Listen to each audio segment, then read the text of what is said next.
कार्यक्रम में उपस्थित केंद्रीय मंत्रिमंडल के सदस्य श्रीमान किरण रिजिजू जी, किशन रेड्डी जी, अर्जुन राम मेघवाल जी, मीनाक्षी लेखी जी,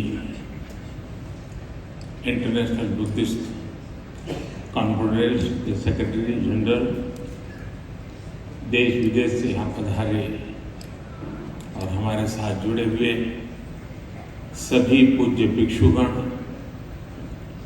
अन्य महानुभाव, देवी और सज्जनों,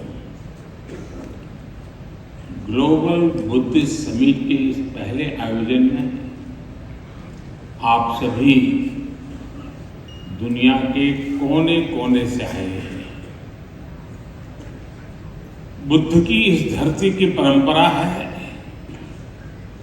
अतिथि देवो भव, अर्थात अतिथि हमारे लिए देवता के समान होते हैं। लेकिन भगवान बुद्ध के विचारों को जीने वाले इतने व्यक्तित्व जब हमारे सामने हो तो साक्षात बुद्ध की उपस्थिति का एहसास होता है, क्योंकि बुद्ध व्यक्ति से आगे बढ़कर एक बोध है, बुद्ध स्वरूप से आगे बढ़कर एक सोच है, बुद्ध चित्रण से आगे बढ़कर एक चेतना है और बुद्ध की ये चेतना चिरंतर है, निरंतर है। ये सोच शाश्वत है, ये बोध अविस्मरणीय है। इसलिए आज इतने अलग अलग देशों से, इतने अलग अलग भौगोलिक सांस्कृतिक परिवेश से लोग यहाँ एक साथ उपस्थित हैं, यही भगवान बुद्ध का वो विस्तार है जो पूरी मानवता को एक सूत्र में जोड़ता है। हम कल्पना कर सकते हैं दुनिया के अलग अलग देशों में बुद्ध के करोड़ों अनुयायियों का ये सामर्थ्य जब एक साथ कोई संकल्प लेता है तो उसकी ऊर्जा कितनी असीम हो जाती है। जब इतने सारे लोग विश्व के बेहतर भविष्य के लिए एक विचार के साथ काम करेंगे तो भविष्य निश्चित रूप से भव्य ही होगा। और इसलिए मुझे विश्वास है पहली ग्लोबल बुद्धिस्ट समिट इस दिशा में हम सभी देशों के प्रयासों के लिए एक प्रभावी मंच का निर्माण करेगी। मैं इस आयोजन के लिए भारत के सांस्कृतिक मंत्रालय और इंटरनेशनल बुद्धिस्ट कॉन्फेडरेशन को हृदय से बधाई देता हूं। साथियों, इस समिट से मेरे आत्मीय लगाव की एक और वजह है। मेरा जन्म गुजरात के जिस वडनगर स्थान में हुआ है, उस स्थान का बौद्ध धर्म से गहरा नाता रहा है। वडनगर से बौद्ध धर्म से जुड़े अनेक पुरातात्विक साक्ष्य मिले हैं। कभी बौद्ध यात्री हुएन संघ ने भी वडनगर का दौरा किया था और यहां पर मैंने जब प्रदर्शनी देखी, एक्टिवेशन में जो चीजें लगी हैं, बहुत सारी चीजें विस्तार से यहाँ रखी हुई है। और संयोग देखिए कि जन्म मेरा वडनगर में हुआ और काशी का मैं सांसद हूं और वहीं सारनाथ भी स्थित है। साथियों, ग्लोबल बुद्धिस्ट समिट की मेजबानी का एक ऐसे समय में हो रही है जब भारत ने अपनी आजादी के 75 वर्ष पूरे किए। भारत अपनी आजादी का अमृत महोत्सव मना रहा है। इस अमृत काल में भारत के पास अपने भविष्य के लिए विशाल लक्ष्य भी है और वैश्विक कल्याण के लिए नए संकल्प भी है। भारत ने आज अनेक विषयों पर विश्व में नई पहल की है और इसमें हमारी बहुत बड़ी प्रेरणा भगवान बुद्ध ही है। साथियों,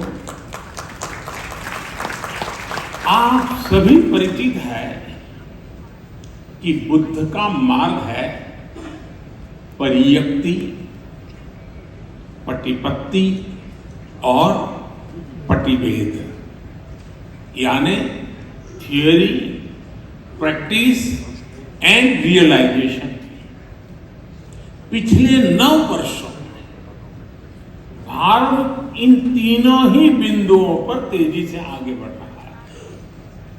हमने भगवान बुद्ध के मूल्यों का निरंतर प्रसार किया है। हमने बुद्ध की शिक्षाओं को जन जन तक पहुंचाने के लिए एक समर्पण भाव से काम किया है। भारत और नेपाल में बुद्ध सर्किट का विकास हो, सारनाथ और कुशीनगर जैसे तीर्थों के कायाकल्प के प्रयास हो, कुशीनगर इंटरनेशनल एयरपोर्ट हो, लुम्बिनी में भारत और आईबीसी के सहयोग से India international centre for Buddhist culture and heritage का निर्माण हो। भारत के ऐसे हर काम में पटिपत्ति की प्रेरणा शामिल है।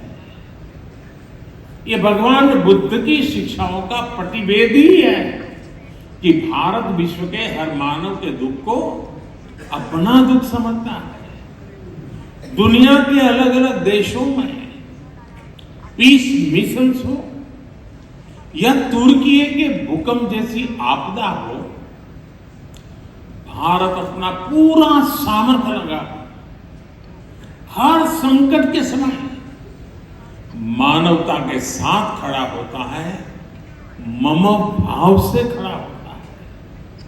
आज भारत के 140 करोड़ लोगों की इस भावना को दुनिया देख रही है, समझ रही है और स्वीकार भी कर रही है। और मैं मानता हूं इंटरनेशनल बुद्धिस्ट कॉन्फेडरेशन का ये मंच इस भावना को नया विस्तार दे रहा है। ये हम सभी like minded and like hearted देशों को एक परिवार के रूप में बुद्ध धम्म और शांति के विस्तार के नए अवसर देगा। वर्तमान चुनौतियों को हम किस तरह से हैंडल करते हैं, इस पर चर्चा अपने आप में न केवल प्रासंगिक है बल्कि विश्व के लिए इसमें उम्मीद की किरण भी समाहित है। हमें याद रखना है कि समस्याओं से समाधान की यात्रा ही बुद्ध की यात्रा है। बुद्ध ने महल इसलिए नहीं छोड़ा था क्योंकि उन्हें कोई कष्ट था। बुद्ध ने महल, राजसी ठाठ बात उसे इसलिए छोड़ा था क्योंकि उनके लिए उपलब्ध सब सुख सुविधाओं के बाद भी दूसरों के जीवन में दुख था।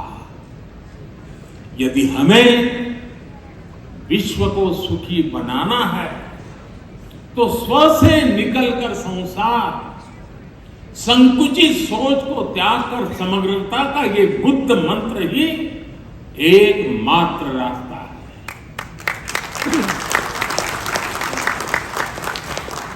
हमें हमारे आसपास गरीबी से जूझ रहे लोगों के बारे में सोचना ही होगा। हमें संसाधनों के अभाव में फंसे देशों के बारे में सोचना ही रहेगा। एक बेहतर और स्थिर विश्व की स्थापना के लिए यही एक मार्ग है, यही आवश्यक है। आज ये समय की मांग है कि हर व्यक्ति, हर राष्ट्र की प्राथमिकता अपने देश के हित के साथ ही विश्व हित भी हो, ग्लोबल वर्ल्ड इंटरेस्ट भी हो। साथियों, ये बात सर्व स्वीकार्य है कि आज का ये समय इस सदी का सबसे चैलेंजिंग समय है। आज एक और महीनों से दो देशों में युद्ध चल रहा है, तो वहीं दुनिया आर्थिक अस्थिरता से भी गुजर रही है। आतंकवाद और मजहबी उन्माद जैसे खतरे मानवता की आत्मा पर प्रहार कर रहे हैं। क्लाइमेट चेंज जैसी चुनौती पूरी मानवता के अस्तित्व पर आफत बनकर मंडरा रही है। ग्लेशियर्स पिघल रहे हैं, इकोलॉजी नष्ट हो रही है, प्रजातियां विलुप्त हो रही हैं। लेकिन इस सब के बीच हमारे आप जैसे करोड़ों लोग भी हैं जिन्हें बुद्ध में आस्था है, जीव मात्र के कल्याण में विश्वास है। ये उम्मीद, ये विश्वास ही इस धरती की सबसे बड़ी ताकत है। जब ये उम्मीद एकजुट होगी तो बुद्ध का धम्म विश्व की धारणा बन जाएगा। बुद्ध का बोध मानवता का विश्वास बन जाएगा। साथियों, आधुनिक विश्व की ऐसी कोई समस्या नहीं है जिसका समाधान सैकड़ों वर्ष पहले बुद्ध के उपदेशों में हमें प्राप्त न हुआ। आज दुनिया जिस युद्ध और अशांति से पीड़ित है, बुद्ध ने सदियों पहले इसका समाधान दिया था। बुद्ध ने कहा था, जयन वेरन पसवती, जयन वेरन पसवती, दुखन सेति पराजितो, उपसंतो सुखन सेति, हित्व जय पराजय। अर्थात जीत वैर को जन्म देती है और हारा हुआ व्यक्ति भी दुख की नींद सोता है। इसलिए हार जीत, लड़ाई झगड़ा इन्हें छोड़कर ही हम सुखी हो सकते हैं। भगवान बुद्ध ने युद्ध से उबरने का रास्ता भी बताया।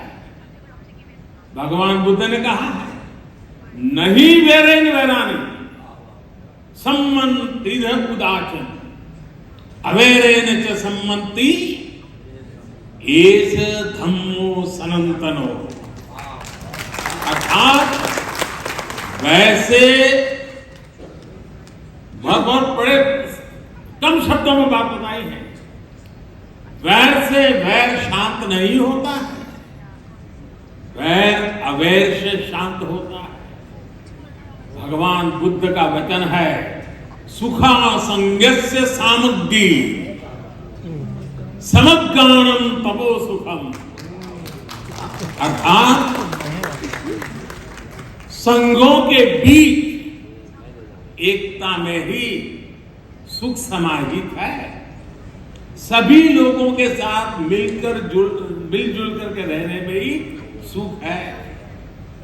साथियों, हम देखते हैं आज अपने विचारों, अपनी आस्था को दूसरों पर थोपने की सोच दुनिया के लिए बहुत बड़ा संकट बन रही है। लेकिन भगवान बुद्ध ने क्या कहा था? भगवान बुद्ध ने कहा था, अत्तानमेव पठनम, अत्तानमेव पठनम, पति रूपे निवेश है। यानी कि पहले खुद सही आचरण करना चाहिए, फिर दूसरे को उपदेश देना चाहिए। आधुनिक युग में हम देखते हैं, चाहे गांधी जी हो या फिर विश्व के अनेक लीडर्स, उन्होंने इसी सूत्र से प्रेरणा पाई। लेकिन हमें याद रखना है, बुद्ध सिर्फ इतने पर ही नहीं रुके थे। उन्होंने एक कदम आगे बढ़कर कहा था, अपदीपो भव। यानी ये जो आगे का वाक्य है वही तो सबसे बड़ा आधार है, अपदीपो भव। यानी अपना प्रकाश स्वयं बनो। आज अनेकों सवालों का उत्तर भगवान बुद्ध के इस उपदेश में ही समाहित है। इसलिए कुछ साल पहले संयुक्त राष्ट्र में मैंने गर्व के साथ कहा था कि भारत ने दुनिया को युद्ध नहीं, बुद्ध दिए।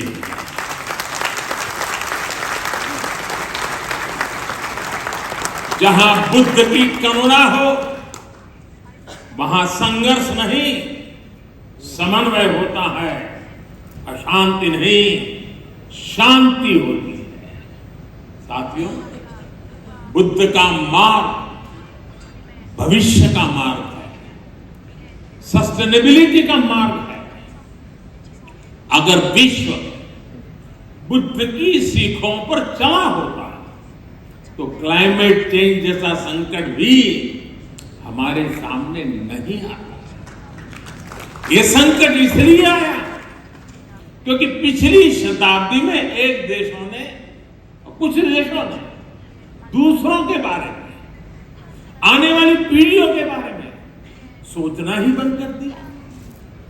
दशकों तक वो ये सोचते रहे कि प्रकृति से इस छेड़छाड़ का प्रभाव उनके ऊपर नहीं आएगा। वो देश इसे दूसरों के ऊपर ही डालते रहे। लेकिन भगवान बुद्ध ने धम्मपद में स्पष्ट रूप से कहा है कि जैसे बूंद बूंद पानी से घड़ा भर जाता है, वैसे ही लगातार की हुई गलतियां विनाश का कारण बन जाती हैं। मानवता को इस तरह सतर्क करने के बाद बुद्ध ने यह भी कहा कि अगर हम गलतियों को सुधारें, लगातार अच्छे काम करें, तो समस्याओं के समाधान भी मिलते हैं। माव मय्येथ पुण्यस, माव मय्येथ पुण्यस, न मन तन आगमिष्यति, उद बिंदु निपाते न उद कुंभोपि पुरति, धीरो पुरति पुण्यस थोकम थोकम पी आजिनन। अर्थात किसी कर्म का फल मेरे पास नहीं आएगा, ये सोचकर पुण्य कर्म की अवहेलना न करें, बूंद बूंद पानी गिरने से घड़ा भर जाता है, ऐसे ही थोड़ा थोड़ा संचय करता हुआ धीर व्यक्ति पुण्य से भर जाता है। साथियों, हर व्यक्ति का हर काम किसी ना किसी रूप में धरती को प्रभावित कर रहा है। हमारी लाइफस्टाइल है, चाहे जो हो, हम जो भी पहनते हो, हम जो भी खाते हो, हम जिस भी साधन से यात्रा करते हो, हर बात का प्रभाव होता ही होता है, फर्क पड़ता ही पड़ता है। हर व्यक्ति जलवायु परिवर्तन की चुनौतियों से लड़ भी सकता है। अगर लोग जागरूक होकर अपनी जीवन शैली में बदलाव करें तो इस बड़ी समस्या से भी निपटा जा सकता है। और यही तो बुद्ध का मार्ग है। इसी भावना को लेकर भारत ने मिशन लाइफ की शुरुआत की है। मिशन लाइफ यानी लाइफ गाइड फॉर एनवायरमेंट। ये मिशन भी बुद्ध की प्रेरणाओं से प्रभावित है, बुद्ध के विचारों को आगे बढ़ाता है। साथियों, आज बहुत आवश्यक है कि विश्व कोरी भौतिकता और स्वार्थ की परिभाषाओं से निकलकर भवतु सब मंगलम, इस भाव को आत्मसात करें। बुद्ध को केवल प्रतीक नहीं बल्कि प्रतिबिंब भी बनाया जाए, तभी भवतु सब मंगलम का संकल्प चरितार्थ होगा। इसलिए हमें बुद्ध के वचन को याद रखना है। मां निमित्त अभिक्कम, यानी do not turn back, go forward. हमें आगे बढ़ना है और लगातार आगे बढ़ते जाना है। मुझे विश्वास है हम सब साथ मिलकर अपने संकल्पों को सिद्धि तक लेकर जाएंगे। इसी के साथ आप सभी को एक बार फिर हमारे निमंत्रण पर यहां पधारने के लिए आभार भी व्यक्त करता हूं। और इस 2 दिवसीय विचार विमर्श से मानवता को नया प्रकाश मिलेगा, नई प्रेरणा मिलेगी, नया साहस मिलेगा, नया सामर्थ्य मिलेगा। यही भावना के साथ मेरी आप सबको बहुत बहुत शुभकामनाएं हैं। नमो बुद्धाय।